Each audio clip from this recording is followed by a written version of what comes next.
Hi guys, welcome to another episode of Another Fat Guy Cooks. Today we're going to be doing white chocolate and strawberry cookies and they're going to be amazing.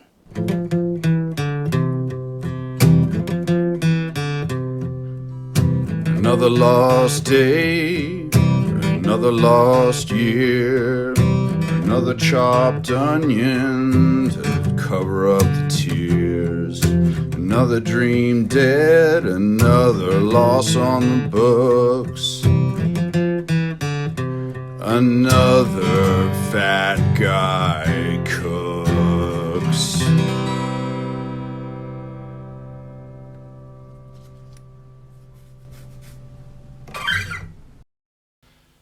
So, let's get on with it. First thing that we're going to do is we're going to brown our butter off. Now this isn't something you've done before. All we're doing is cooking it in a pan over a medium heat until the milk solids in the butter have browned off or sort of cooked. And what that does is it just infuses the butter with a nice nutty sort of rich taste that you don't get from just standard butter. So we're going to take the butter and we're going to weigh out. We're actually going to use measurements this time because unfortunately with baking you have to be a little bit more precise than I am with most other things. So we're going to do 125 grams of, you want unsalted butter if you can get it. I couldn't get it. I got lightly salted butter, so I'm just going to adjust the salt that I add to it in accordance with that. So 125 grams of butter goes in the pan. We're going to melt that down on a medium heat so we're not burning it. The last thing we want to do is burn it. We're going to keep a close eye on it.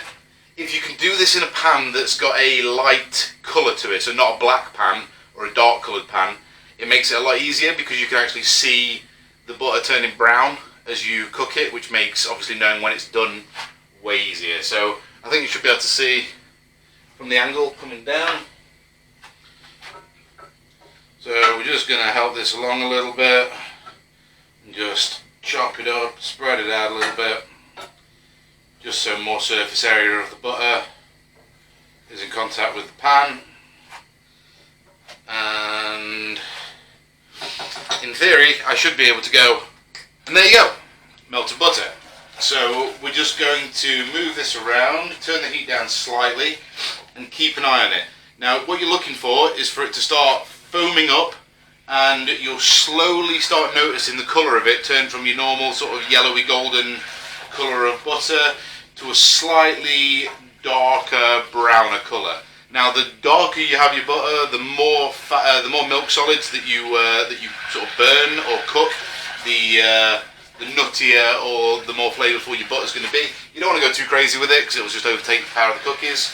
But once the butter reaches a suitable level of brownness, which you'll be able to see the little brown solids floating on the bottom of the pan, sort of moving around. Once you've got a decent amount of that, you'll know that your butter's brown. Just try and avoid burning it. Okay, so you should now be able to see the butter's got nice and foamy, and you can actually see a nice hint of brown to it. I hope you can see this, but as you can see, a nice bit of foam on top, and when you move the foam to one side you can see it's nice and brown. I might be able to show you better in the other pan. So let me just pour this out into my stand mixer.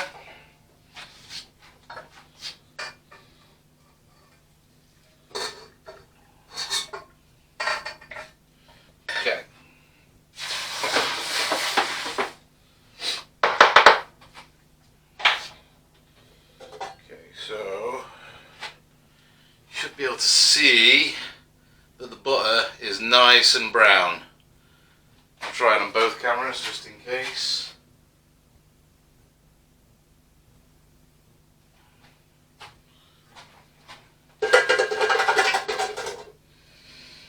Okay, so once you've got your butter in there, it's obviously going to be really hot, which you don't really want to be messing around with, playing with your hands, you know, get involved in. So we're just going to let that sit for a few minutes. We don't want it to reset, we don't want it to, you know, go cold again, but just so it's not absolutely boiling hot, so you can like put your finger in it and not burn yourself. So we're going to give that a few minutes, and then we'll get on with the other bits. Okay, so while that's cooling down, we're just going to get our other ingredients that are going to go in with the wet together. So first off, we just need some golden castor sugar. We're going to use golden castor, and we're also going to use brown sugar. I've got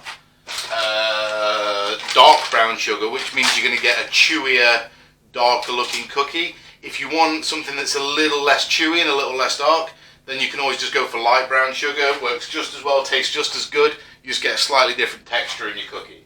So what we want is 225 grams between the two. Now we're going to do 125 of the golden castor and 100 of the brown. You can mix that up however you want. You get a slightly different sort of mouthfeel and different textures of the cookie depending on how much light or dark sugar you put in. So feel free to piss around with that. You're not gonna fuck it up by messing around with the sugar like that, as long as you keep the total amount at the same. So we're gonna do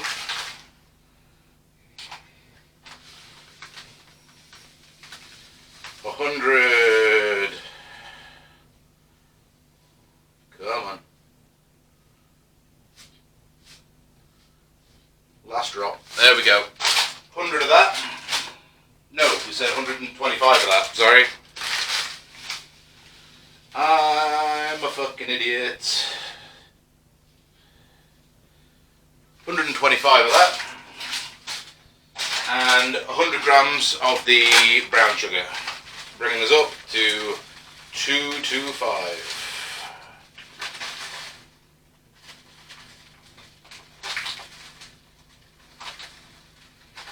Come on. Nope, a little bit over. Take a big old chunk out. Boom. 225 exactly. I hope you can see that. Right, so we're going to wait for our butter to cool off a little bit more. While that's cooling, we're just going to get a glass. And we need another glass. We'll use a little ramekin. How about that? So what we need is 1 whole egg and then 2 extra egg yolks. What they do is just add an extra richness. Normally it will only tell you to use 1 egg in a cookie recipe, but the 2 extra egg yolks just make it a little bit, it makes it bind a little bit better, and it brings out an extra bit of richness, makes them a bit chewier, just makes them tastier all over. So treat yourself to a couple of extra egg yolks. I need my knife, which I've lost. That'll do. So the easy way to do this is just pop them with a knife, and that's the first full egg, and then we need 2 more egg yolks. So we're going to pop it open, we're going to take the white and let the white fall into this glass here, and just pass that egg yolk back and forth between the 2 shells, and then dump it in, and then the same with this guy. Let all the white fall down and just hang on to the yolk. It looks a lot like semen. It really does. Tasty. Okay. The reason we're letting this cool down is because we're going to be throwing raw eggs into it, and obviously the last thing we want to do is cook the eggs into the butter, because then you're going to end up with scrambled egg cookies, which, I don't know, might be good. Maybe we'll try that another time. So we've got our sugar ready, we've got our eggs ready, we're just going to wait 2 more minutes and let the butter cool down until I can put my finger in it without it hurting like it does. So we'll be back. One thing that you can make sure you do during this process is get your oven preheated. So you're looking for about 100, about 200, 250, almost the full whack to what your oven will go to. You don't want to be all the way to the top, because it depends on your oven basically.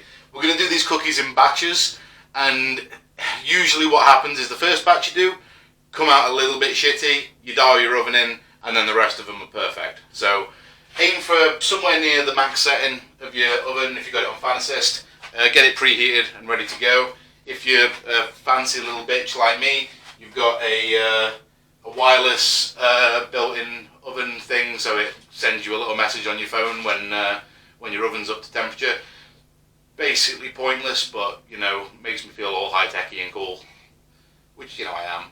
One other thing is, if you're looking for stuff to do during the apocalypse and you're going crazy because you're running out of content and you've done Netflix and you've done Amazon and everything else, my friend Chad Shank from America streams on Twitch, playing loads of different games on PS4 and stuff. I sometimes go on and join him.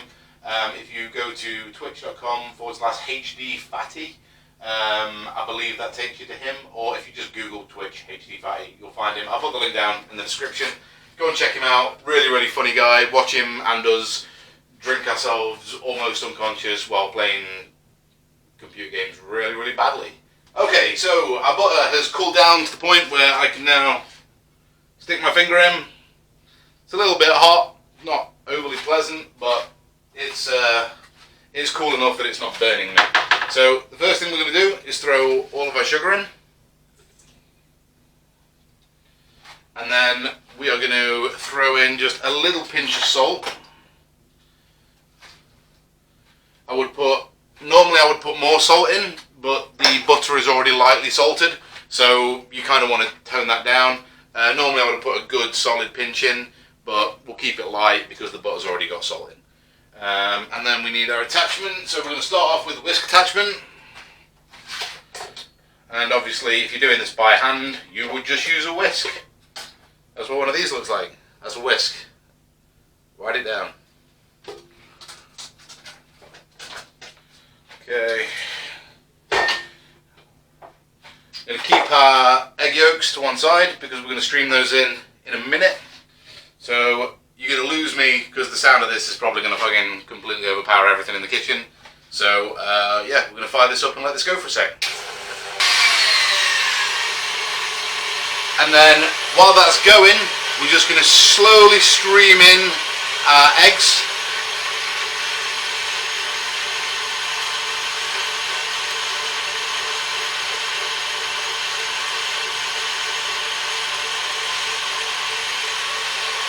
And then you'll notice it all starts to come together.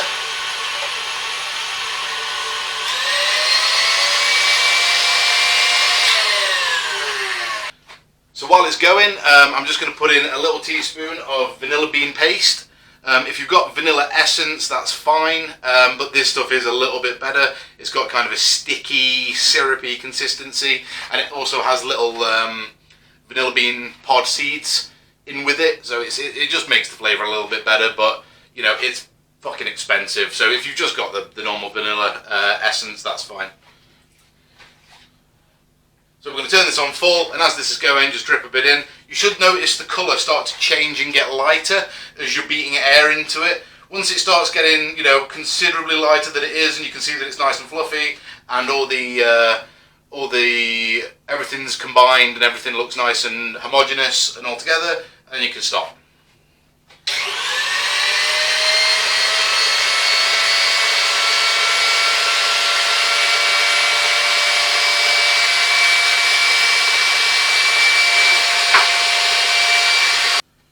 So I'm just going to use my spatula to just go down the sides and just make sure all the sugar and everything around the sides of the bowl is all incorporated in. And then we're going to let that go again. Whoops. Don't fire your stand mixer up while the head is out of the bowl, because it sprays you with fucking cookie batter. I taste delicious right now.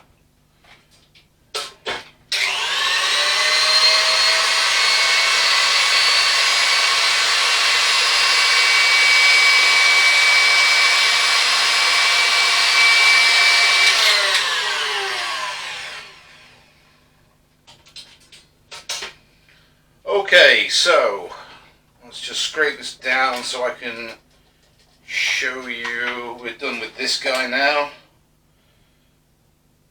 feel free to give this to someone to lick, because tastes delicious. If you're a bit queered out by raw egg, then maybe not, but right. So you should be able to see that this is a nice, light, fluffy, airy kind of batter now. I'll try and show you in both cameras without pouring it all out.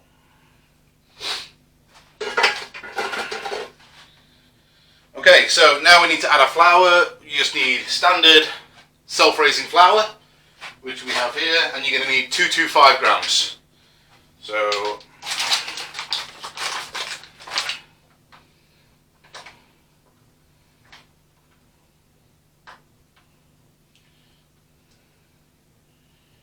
a little bit too much. Let's see.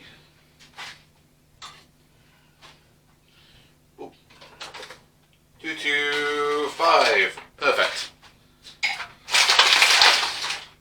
Now, we're going to add this slowly because we want it to sort of homogenize and mix into the batter, but we also want to just keep an eye on the consistency, because even though you measure measuring everything out perfectly, sometimes just through Murphy's law or whatever, things can just fuck up for no reason at all. So always keep an eye on your consistencies, always keep an eye on what things look like and feel like, and you'll eventually sort of get a knowledge of, instead of measuring things, just what things are supposed to look like at what point, and then you know when to stop. So we're going to get our paddle attachment. Instead of using a paddle attachment for a mixer, you would just use something like this, a spatula, just to sort of fold the mixture in. But again, I am lazy as fuck. Okay, so we're going to put the mixer on as low as it will go. I'm hoping you can still hear me. And then we're just going to start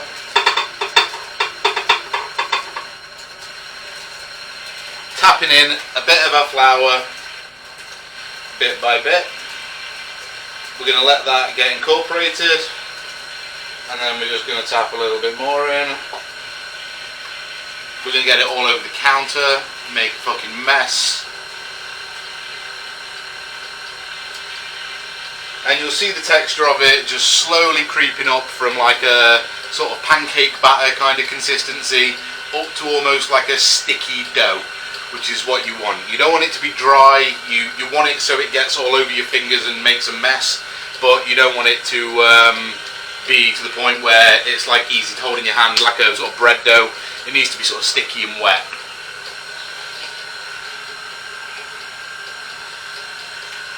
You'll notice when it's about done, because it will start coming away from the sides by itself.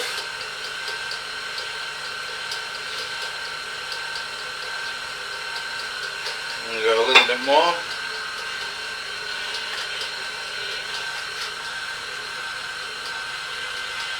There we go, and that's looking good. Perfect. Right, we're just going to stop that. As you can see, that's looking gorgeous. Again, we're just going to do a scrape down of all the sides. Make sure everything's incorporated. We're not missing any clumps of flour or anything like that. Okay. Now is where we add our mix-ins. Now, at this point, we're going to do white chocolate and strawberry. Now, you can do anything you want, as long as the ratio to your mix-ins to the batter is the same. So as long as you use the same weight, roughly, of the thing you put in. Now, my favourite thing to put in is really nice, expensive dark chocolate with a little bit of white chocolate. Cut the bars up so they're big and chunky, not using chips, and then throw that in so you get these nice big artisanal sort of chips sticking out the cookies. But I don't have any of that in the house at the moment. So we're going to use, I do have some freeze-dried strawberry pieces, and I do have some nice expensive Belgian chocolatier chocolate. So we're going to use some of that and see what happens, because I've never done it before. So we'll see how that works out. Now, at this point, the temperature should be, yep, down to a normal temperature. It's not hot anymore, so it's not going to melt the chocolate when it goes in. So again, we're going to put it on, in fact, we're just going to rinse out our bowl.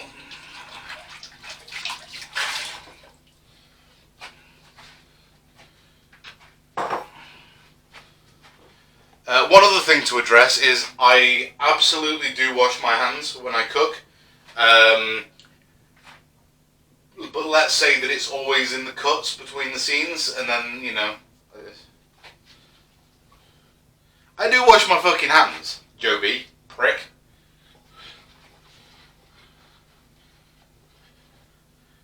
I might not have washed them during the hamburger episode, but I'm the only one eating my fucking food, so who cares? You know, be more hygienic than me. Take away the parts from this that are useful. Throw away anything that's stupid that I do that's, you know, dangerous or, you know, whatever. I'm not your fucking dad.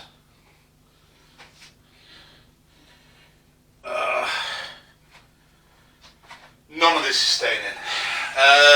Okay, so now we're going to throw our mixins in. So we want 200 grams total of whatever we're putting in. So if you're going to do nuts, if you're going to do chocolate, I don't know, whatever you want to put in. 200 grams, so we're going to get the bowl. Make sure we're zeroed, and we're going to do 100 grams of our white chocolate chips.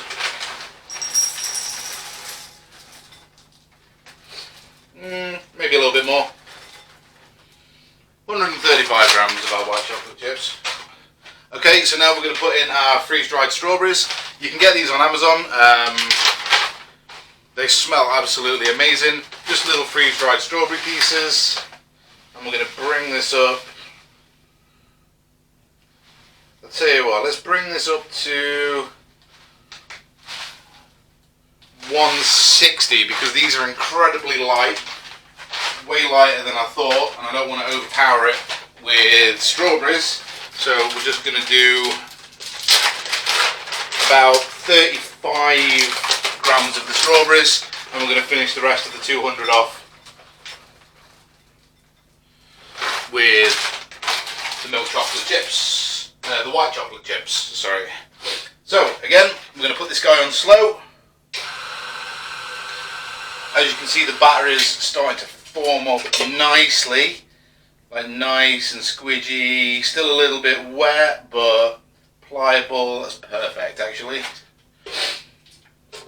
So we're going to put that on low, and then we're going to throw in our mix-ins, and then we're going to stop that. We're just going to tamp all this down.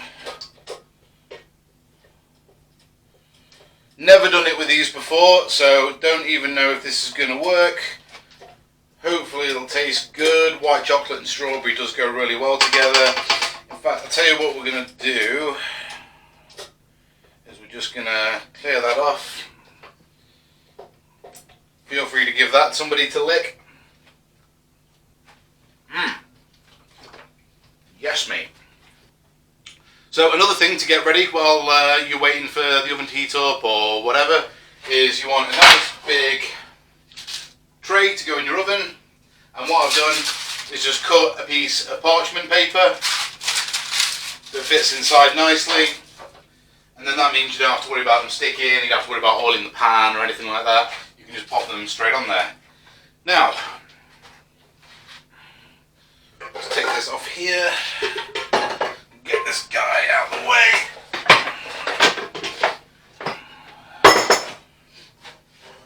Okay, so what we're going to do now is we're going to portion our batter into, you're looking for about, again, not to use the golf ball analogy again, but yeah, about the same size as golf balls.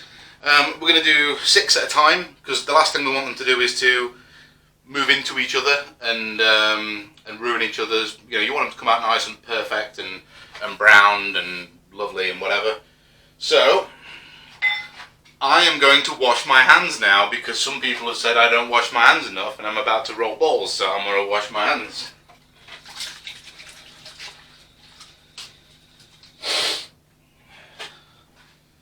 There you go, assholes. I have washed my hands. And now I'm drying them with a dirty dish towel. Fuck you. Right, we can move all of this out of the way. So we're just going to reach in, grab a portion, like so, roll it around in our hands. It's a little bit sticky until you've got a little golf ball size, and then we're just going to pop that guy. Let me bring this over here so you can actually see. So there, perfect. Little golf ball size on there. And then we're going to do the same with another one. Don't worry about getting it all over your hands. We'll try and keep them roughly the same size. I really hope this works because this batter tastes fucking amazing.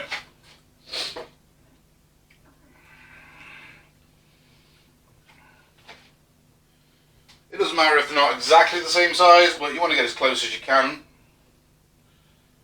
There. Sticky. There we go.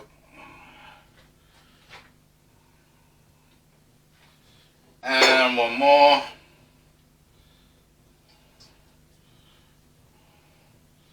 Put a little bit more than that. There we go. Another way you can do this is with an ice cream scoop. If you've got like a little small metal ice cream scoop, you can pop them out and keep them in nice even amounts. I did have one, but I broke it.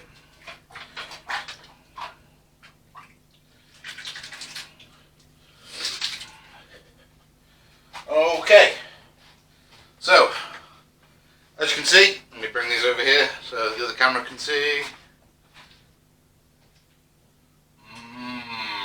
Is that our thumbnail? Maybe. Oh no, I have to cook them first. Okay, and then these want to go in the middle of your oven for somewhere between about 9 and 15 minutes, depending on what temperature you're at and what consistency you want your cookies at. Different ovens are going to vary. Just keep an eye on them. Once they flatten out and look like they've melted and they start to get a little brown and creasy on top, then it's about time to pull them, and then we'll show you what they look like then. So I'm going to pop these in the oven now. And then should we try doing one of those like the quick wipes? Okay, so hang on, if I stand here and go, okay, let's have a look.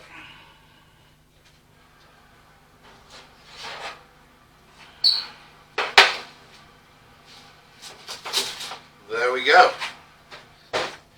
Now, they haven't spread out quite as much as I like, but they look perfectly cooked. Still nice and squidgy and wibbly in the middle, and that's what you want. And then we're just going to let those sit for about 10 minutes or so to cool down. If you've got a wire rack, which I think I have somewhere, you want to give them a good 5 minutes to cool down on the tray first. Otherwise the bottom of them will still be a bit soggy and wet and they'll just fall apart when you pick them up. So give them a minute and then transfer them onto a wire rack, and then you can throw your next lot of cookies on. As soon as they're cooled, we'll come back, we'll taste one, and we'll have a look and see what you think. Cheers. Alright guys, everything's all done. As you can see from the other camera, let me bring these over and show you on here. Let's see if I even that out. There we go. Now that's the thumbnail. There you go. Okay, let's take the nicest looking one of these. Let's have a look. Beautiful. And then we're just going to crack this open. Have a look at the inside. Ah, look at this.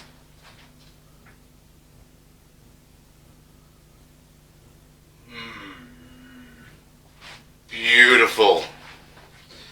Now, if you let these cool fully, obviously the chocolate will all set up inside, but there's nothing better than a nice warm, like chocolatey, drippy cookie. So let's try this.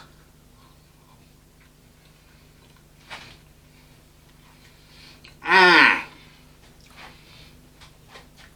Oh my god. Mmm.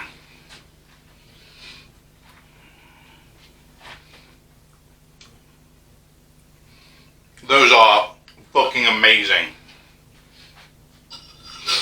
If you can be bothered to go out and get the freeze-dried strawberries and the white chocolate, absolutely go for it. I'm going to put the full recipe down in the description.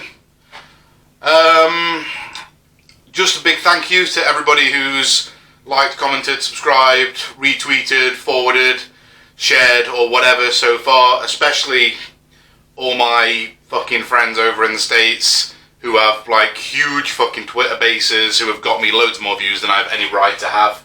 Thank you very, very much, I appreciate it. Alright guys, that's it for this episode. If you've got any questions, comments, anything like that, throw them down in the comment section and I'll check them out. Please like, comment and subscribe. Another fat guy has just cooked. Have a great day. I'll see you soon. Bye.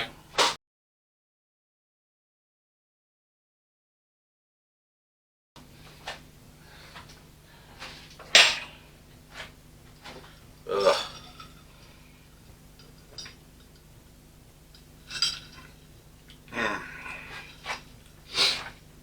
A Brewdog gin is